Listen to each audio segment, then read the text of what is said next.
गुरुदेव, जय गुरुदेव। एक छोटा सा प्यारा सा सत्संग लेकर आई हूँ। आप सबको अच्छा लगे तो लाइक करिए, शेयर करिए। कहने का मतलब ये है कि जब हम ईश्वर से प्रेम करेंगे तो ईश्वर मेरे ऊपर दया करेगा, और जब हम ईश्वर से कोई बातें ही नहीं रखेंगे, कोई लगाव नहीं रखेंगे, तो ईश्वर हमको कहाँ तक का दया करेगा। तो दो प्राणी थे, बहुत अच्छे थे और कमाने खाने वाले थे। दो बच्चे थे। तो पत्नी जो थी वो बहुत भक्ति लाइन में थी। उनका हमेशा सत्संग, भजन और कथा वार्ता में ध्यान रहता था। वो अपना काम करते हुए भी भगवान को याद करती थी।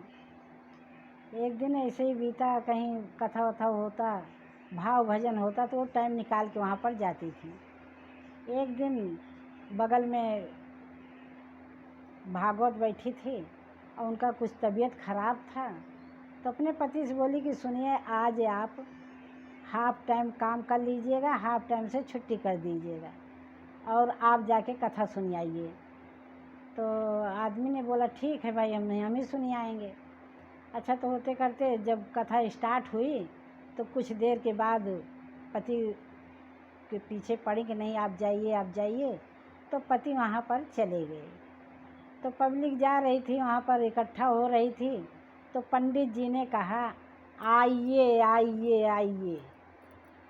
अब भाई जनता गई, तो फिर पंडित जी बोले कि बैठ जाइए बैठ जाइए। अब भाई लोग, पब्लिक बैठ गई। अब पंडित जी ने अपना कथा शुरू किया। अब पंडित जी पूरा कथा बोले और ये महाशय सो गए। इनको पता ही नहीं कि कथा में पंडित जी ने क्या क्या कहा। ये सो गए। जब कथा पूरा हो गया, आरती हुई, प्रसाद वितरित हुआ, तब वही लागे फिर पंडित जी बोले। तब इनकी आँख खुल गई। जब प्रसाद मिलने लगा तब आँख खुल गई। तब उठे, इन्होंने भी प्रसाद लिया। फिर पंडित जी हाथ जोड़े और बोले जय श्री राम, अब आप लोग अपने अपने घर जाइए जाइए जाइए। तो यही तीन बातें तो इनको सुनने में आई थी।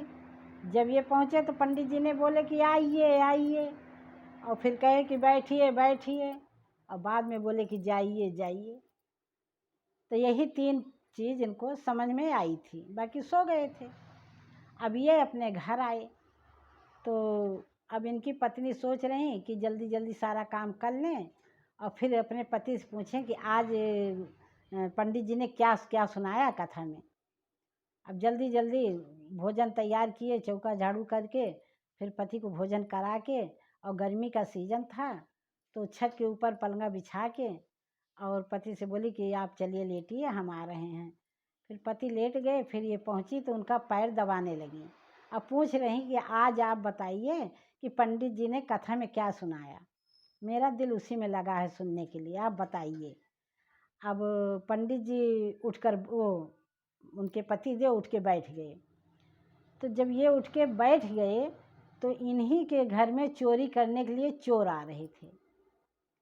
अब सामना पड़ा तो ये, इन्होंने तो चोरों को देखा नहीं, लेकिन जो उन्होंने पूछा कि नहीं आप बताइए कि पंडित जी ने क्या कहा कथा में, तो अब ये वही सुने थे, बोले आइए आइए आइए। तो चोर लोग का नज़र पड़ी। उन लोग सोच रहे हैं कि लग रहा हमको ये देख रहे हैं। अब क्या किया जाए। अब सब चोर आपस में बातें करने लगे। फिर थोड़ी सी ईंटा का चट्टा लगा था, उसी में छिप कर बैठने लगे। तो फिर ये बोल रहे हैं बैठ जाइए बैठ जाइए बैठ जाइए। अब चोरों के समझ में आई कि ये पक्का देख रहे हैं। फिर 2 मिनट के बाद ये लोग उठ के जाने लगे। अब उसी के बाद ये बोल रहे हैं कि जाइए जाइए जाइए। ये तो भाई कथा बता रहे हैं पंडित जी का, लेकिन चोरों के समझ में आए कि मुझको देख लिया। अब चोर भाग गए। अच्छा, अब इतनी बात कह के और ये चुप मार लिए। तो पत्नी बोल रही है कि और आगे क्या हुआ, और आगे क्या हुआ। अब आगे बोल ही न पावे। और चोर लोग घूमर के इनके दरवाजे पे आए, हाथ जोड़ के माफ़ी मांगने लगे। कहें मुझे माफ़ कर दो, हमने बहुत भारी गलती की। तो इनके समझ में तो आया नहीं, लेकिन पत्नी की समझ में आ गया बात, क्योंकि वो भक्ति लाइन में थी।